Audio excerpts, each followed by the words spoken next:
Bismillahirrahmanirrahim. Alhamdulillahi rabbil alamin. Wa bihi nasta'inu ala umurid dunya waddin. Wassalatu wassalamu ala asyrafil mursalin Sayyidina wa maulana wa syafi'ina wa uswatina wa habibina wa qurrati a'yunina Muhammadin sallallahu alaihi wasallam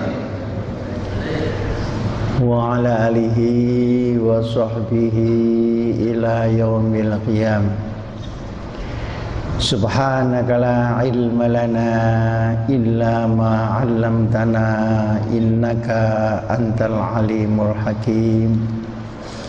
Rabbana atina min ladunka rahmah wa hayyi' lana min amrina rasyada.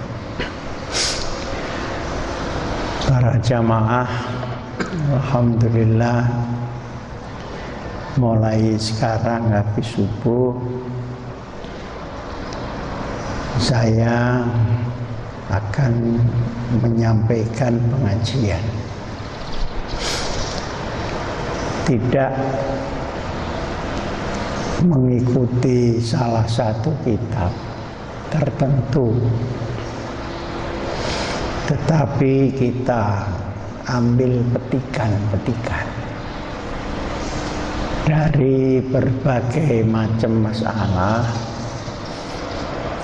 yang sekarang ini banyak diperbincangkan di dalam masyarakat dan juga di dalam pergaulan sehari-hari. Petikan ini kalau bahasa Arab disebut al-muqtatafat. Petikan-petikan, judul-judul yang penting. Kalau bahasa Inggris disebut highlight, potongan-potongan, atau bisa disebut juga capita selecta. Capita itu artinya judul, pokok, selekta itu yang dipilih, ya, yang dipilih oleh kita sendiri.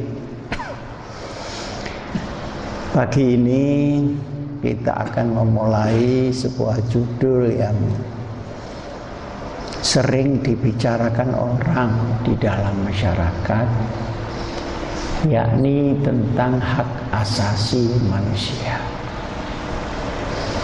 Sebenarnya bagaimana hak asasi manusia itu kalau ditinjau dari segi syariat Nabi besar Muhammad sallallahu alaihi wasallam. Banyak anggapan yang salah, seakan-akan ajaran agama itu tidak memberikan hak asasi manusia itu. Bahkan tidak kurang yang menuduh bahwa agama ini bertentangan dengan hak asasi manusia. Pernyataan ini pernyataan yang salah. Di dalam agama ada dua istilah. Pertama disebut hakullah, hak Allah. Yang kedua, hak asasi manusia, atau disebut di dalam agama hakun adami. Hak di sini hak adami artinya manusia. Hak Allah itu mutlak, tidak bisa diatur. Karena di dalam Al-Quran disebutkan innallaha yaf'alu ma yasha. Tuhan berbuat atau melakukan sesuatu apapun yang dikehendaki.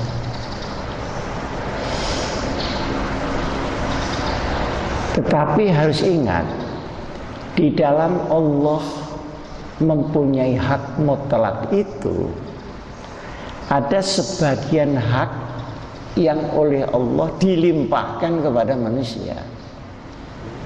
Jadi bukan kita yang melampaui hak Allah, tapi hak Allah ini sebagian dilimpahkan ke manusia. Nah, kemudian setelah pelimpahan itu jadilah menjadi hak asasi manusia. Hak Allah misalnya tentang tauhid, mengesahkan Allah, itu kita wajib.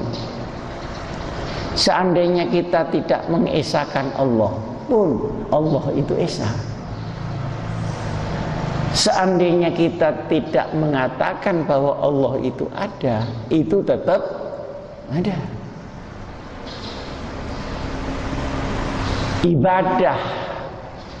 Ibadah disebut ibadah mahdhah. Ibadah mahdhah itu adalah ibadah khusus yang menyangkut hubungan antara manusia dengan Allah. Di dalam penyembahannya itu ditentukan oleh Allah. Karena yang kita hadapi itu bukan makhluk. Yang kita hadapi adalah zat yang membuat makhluk, tidak mempunyai sifat-sifat kemakhlukan di dalam Allah. Dan manusia tidak mempunyai sifat-sifat ketuhanan di dalam diri manusia itu.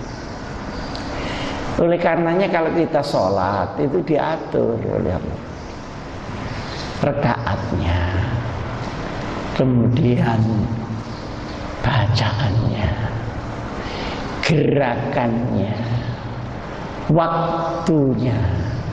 Karena itu hak Allah, kita tidak bisa mengatur sendiri. Lain dengan zikir. Nah, zikir itu diperintahkan saja, tetapi bagaimana caranya itu terserah kita, selonggar kita, begitu. Nah, oleh karenanya ada sebutan di dalam agama itu hablum minallah dan hablun minannas. Hablun di sini artinya tata hubungan.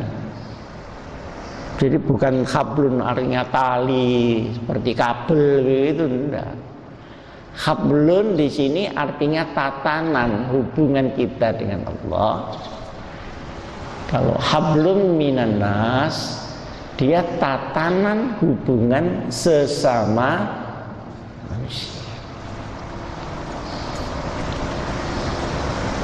Para jamaah sekalian yang saya hormati, Islam disebut sebagai agama yang rahmatan lil alamin.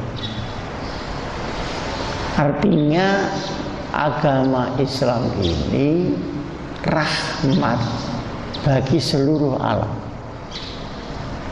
bukan hanya rahmatan lil muslimin, bukan hanya rahmat untuk orang Islam, tetapi juga rahmatan lil alamin, semua manusia. Artinya apa? Kalau Islam ditegakkan secara betul, maka rahmat itu akan menyeluruh. Kita mendapat rahmat, orang lain juga kerahmatan karena syariat itu. Asal menegakkannya benar. Jadi seperti payung itu begitu dibuka, ya maka dia memayungi kiri dan kanan. Kalau Islam ditegakkan betul, maka sesama umat Islam akan terjadi ukhuwah, bukan wahdah. Wahdah itu satu. Kalau ukhuwah itu bersaudara. Beda enggak satu dengan bersaudara? Beda. Kalau bersaudara itu satu apa lebih dari satu? Nah, lebih dari satu. Berarti di dalam Islam sendiri tentu ada perbedaan antara saudara yang satu dan saudara yang lain. Jadi tidak persis sama begitu. Jadi seandainya di seluruh dunia itu Islam semua, maka tetap ada perbedaan. Nah, perbedaan ini masih dalam ruang syariat Nabi besar Muhammad Sallallahu Alaihi Wasallam. Seperti kita di sini, ini kan beda. Ada yang pakai baju putih, nah, ada yang coklat campur putih, ada yang tidak jelas. Ini coklat, apa hitam, namanya mangka. Ada yang spektakuler, ini pakai kaos, tulisannya semen Cibinong. Tapi kan masih di dalam ruangan ini, masih di dalam ruangan ini. Ada yang kopiahnya hitam seperti saya, ada yang kopiah putih, ada yang bulat, ada yang kebesaran, ada yang kekecilan. Kalau kekecilan itu seperti mahkota begitu. Kalau kebesaran maka telinganya ikut kopiah. Nah, tapi kan masih sesama jamaah. Ini namanya ukhuwah. Kalau wahdah itu seragam. Wahdah. Nah, di dalam Islam itu nggak mungkin seragam. Kenapa? Karena sudah menjadi kodrat Allah, orang itu bermacam-macam di dunia ini dan harus Islam semua.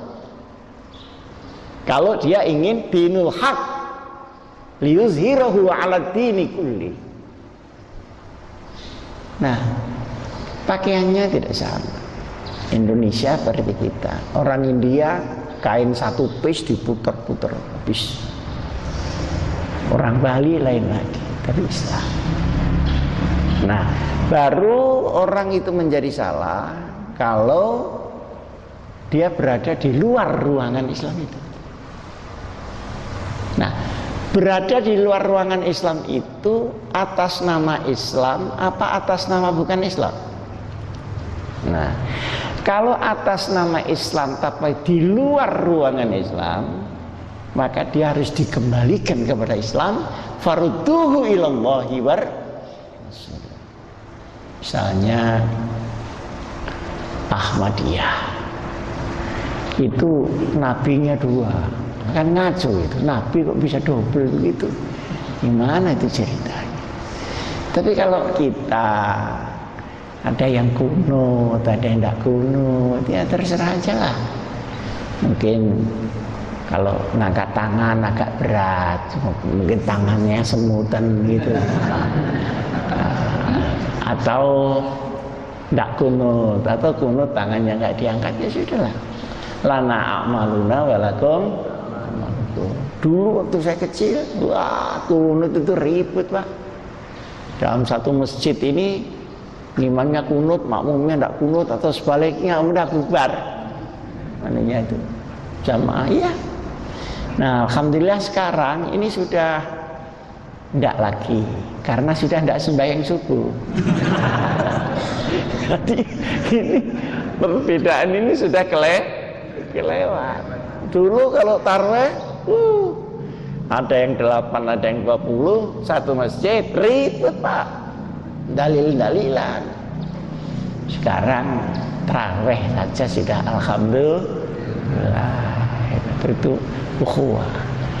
Nah, ketika kita menghadapi antara non muslim dengan muslim, itu juga ada ukhuwah bainal adyan. Untuk urusan-urusan tauhid, urusan ibadah, urusan pokok-pokok syariat, ya sendiri-sendiri. Lana a'maluna walakum, bukan lana a'maluna walakum a'malukum istilahnya, tapi lakum dinukum waliyadin. La a'budu mata budun wala antum abiduna ma lakum dinukum waliyadin. Kita orang Islam tidak usah bergaya sembahyang di gereja. Itu orang Islam yang stres, bukan pinter, itu stres. Itu untuk apa begitu dilakukan? Tetapi di dalam bidang kemasyarakatan yang tidak menyangkut urusan hukum agama, ibadah, mari bekerja sama. Jadi membersihkan got, misalnya di Depok ini, tidak usah dilihat KTP-nya. Islam bersihkan got, Kristen bersihkan sungai, tidak usah begitu. Ini bergotong roh, berdagang misalnya. Orang Islam boleh jual beli sama orang Yahudi, boleh. Malah dulu waktu zaman Rasulullah Shallallahu Alaihi Wasallam itu kalau perang kemudian orang kafir ketangkep jadi tawanan, itu bisa ditebus dengan mengajarkan pemberantasan buta huruf. Oke, kamu mau selepas, tapi ajar dulu ya anak-anak ini alif ba ta, karena di sana kan tidak ada ABC. Alif ba ta, kalau bisa, Anda kan. Artinya mereka mengajar kita boleh, tetapi mengajar apa? Nah, begitu. Ada tasamuh, toleransi, tapi juga ada i'tidal. I'tidal itu eksistensi kita. Ngerti tidak eksistensi? Tidak ngerti tidak apa-apa. Ini apalagi orang yang sudah umur seperti saya 70 tahun lebih itu sudah tidak ngerti. Dikiranya tanya dia rumahnya eksistensi itu mana? Artinya eksistensi itu ya eksistensi lah. Gimana itu? Kepribadian daripada Islam sendiri. Tidak boleh luntur. Tapi dalam hubungan pergaulan monggo pada batas-batas tertentu. Nah, lalu dengan budaya, ya, dengan budaya itu boleh dipakai asal tidak tabrakan. Kalau tabrakan bisa enggak dimodel supaya enggak tabrakan, nah gitu. Nah kalau sudah enggak bisa, memang itu merusak, maka dianggap mungkarot, di situ harus dipotong.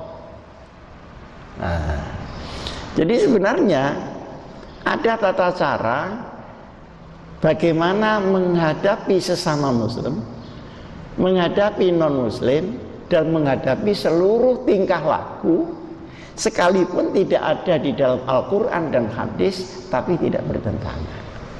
Nah, di sini di dalam masyarakat kita terjadi dua perbedaan.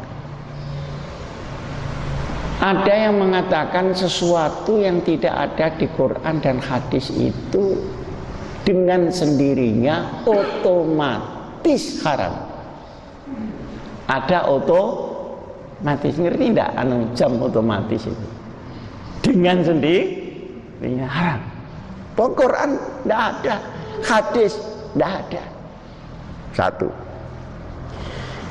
Ini pendapat yang banyak dikemukakan oleh Muhammad bin Abdul Wahab yang ada di Saudi Arabia itu. Pokoknya nggak ada dalilnya, haram lah. Gitu. Nah, lain halnya dengan Imam Abu Abdullah Muhammad bin Idris Asy-Syafi'i radhiyallahu anhu, yang ilmu fikihnya kita pakai sekarang. Kalau ada sesuatu yang didiamkan oleh Quran dan didiamkan oleh hadis, berarti ada apa enggak ada yang didiamkan itu? Ada apa enggak kalau didiamkan itu? Tidak ada. Kalau didiamkan itu kebebasan kamu untuk mengatur daerah yang didiamkan itu.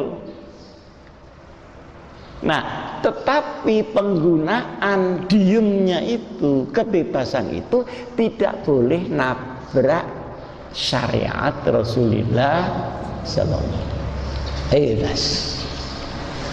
Mestinya seperti Quran kan tidak menyebut model pakaian kita, hanya menyebut aurat kita yang harus ditutup. Ya kan? Oh, kalau begitu kainnya boleh seenak kita lah. Kainnya tidak mesti kain ihram dari Saudi Arabia. Itu kan kita jubahan semua nanti. Ya pokoknya ditutup aurat, tidak selesai. Tutupnya apa? Nah, ini didiamkan. Misalnya tentang pelaksanaan agama biasa dilaksanakan bagaimana, tempatnya, caranya, dan sebagainya, pilih sendiri. Jadi ada di dalam Imam Syafi'i itu ada istilah adamud dalil laisa bidalil. Nah, ini agak tinggi ini. Ini kalau mengerti luar biasa. Kalau tidak mengerti ya biasa aja. Sesuatu yang tidak ada dalilnya itu jangan dianggap tidak ada, itu adalah sebuah dalil. Sebuah dalil tentang larangan karena tidak ada. Nah, kalau budaya itu bertentangan, itu dilihat ini bisa diperbaiki tidak? Menurut Imam Syafi'i, kalau bisa ya kita perbaiki, kemudian kita pakai. Seperti Islam itu kan menghormati leluhur, tapi menghormatinya kan dengan mendoakan, dengan membaca Al-Fatihah, Allahumma firlahu warhamhu wa'afihi wa'afani. Orang Hindu juga menghormati. Caranya kuburannya dikasih lampu supaya teranglah jalannya di kuburan. Kenapa kok enggak sekalian dikasih merkuri supaya lebih terang? Dia tidak bisa membedakan alam dunia dengan alam kubur. Lalu makanan letak di situ, kan gitu. Akhirnya dirubung semut. Bisa enggak ini diubah? Toh dia maunya itu menghormati leluhur. Nah, begini saja. Kumpulkan orang-orang sekampung. Nah, kemudian diajak la ilaha illallah, diajak berdoa. Nah, perkara ini, snack ini untuk yang berdoa itu loh, supaya enggak keroncongan. Itu. Karena kalau datang enggak dikasih itu, ini orang kok bakhil banget. Ngundang orang kampung ada apa-apanya. Itu. Berapa? Ya berapa? Akhirnya menjadi boleh. Karena kesalahannya itu pada teknisnya, bukan kepada substansi penghormatan leluhur. Misalnya begitu. Tapi kalau budaya itu sudah tidak bisa diperbaiki, memang rusak, ya jangan dipakai. Itu mungkarat, itu khurafat, itu bid'ah dan sebagainya. Di Lombok itu ada suku namanya suku Sasak. Suku Sasak ini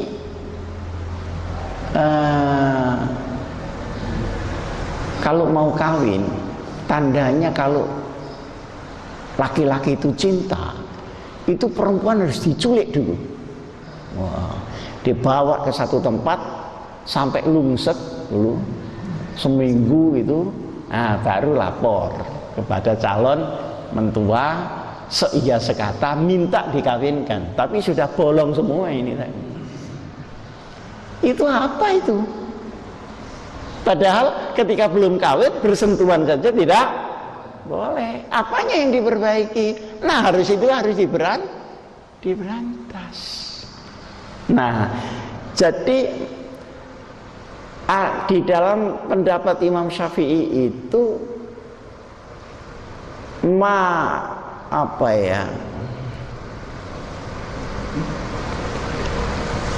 sesuatu yang di dalam Quran dan hadis mutlaqan wala dhabitu lahu wala fil lughah yurja'u ila urf, dikembalikan kepada sistem budaya.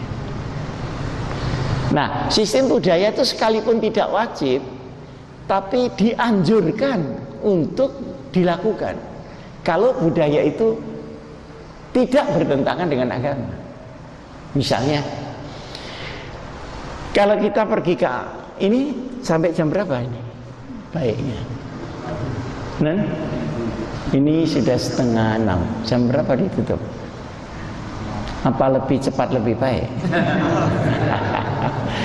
Ya, saya juga enak lebih cepat lebih baik. Ya, kalau jam 6 terlalu siang enggak? Terlalu siang? Oh enggak. Buat yang enggak kerja. Buat yang kerja jadi Cibinong bagaimana? Nah, ma warada fi syar'i mutlaqan. Nah, itu kalau menurut Imam Syafi'i. Wala dhabita lahu wala fil lughah yurja'u ila urf. Nah, dengan demikian maka Islam bisa menembus budaya apa saja. Memang lahir Islam di Saudi. Di Saudi punya budaya sendiri kan. Tetapi untuknya Islam kan tidak hanya untuk di Saudi, tapi untuk di seluruh dunia yang rahmatan lil alam. Dia harus bisa menembus seluruh budaya-budaya yang ada. Begitu. Nah, kadang-kadang orang itu terlalu keras, terutama pendapat yang dari Saudi. Dulu Rasulullah kan hidup di sini, lahir di sini, berjuang di sini, kemudian wafat juga di sini. Kalau itu tidak ada budaya di sini, berarti tidak ada budaya di Rasulullah. Karena tidak ada, maka semua dianggap penyelewengan agama. Nah, kadang-kadang yang keras begitu ada, sehingga nanti kita mulutan haram, nah, gitu. Karena di Saudi tidak ada mulutan. Karena di Saudi itu bukan mulutan saja, tidak ada kumpul-kumpul orang itu tidak boleh, Pak. Kalau sini berkali-kali pemilu, pilkada, pilek, pilpres sampai kelenger kita soal pil-pilan itu. Bener enggak? Saya itu diendeng-endeng ke sana kemari ya, kesel sebetulnya. Pilkada itu dengan PLKB itu beda. Kalau pilkada itu kalau jadi lupa. Kalau PLKB itu kalau lupa jadi. Ini sebentar lagi pileg, ruwet lagi. Tapi saya karena saya ya termasuk milik orang banyak. Mana yang minta didoakan ya didoakan, gitu aja. Yang enggak minta ya enggak usah didoakan. Apa enggak minta. Para bapak sekalian, jamaah yang saya muliakan. Nah,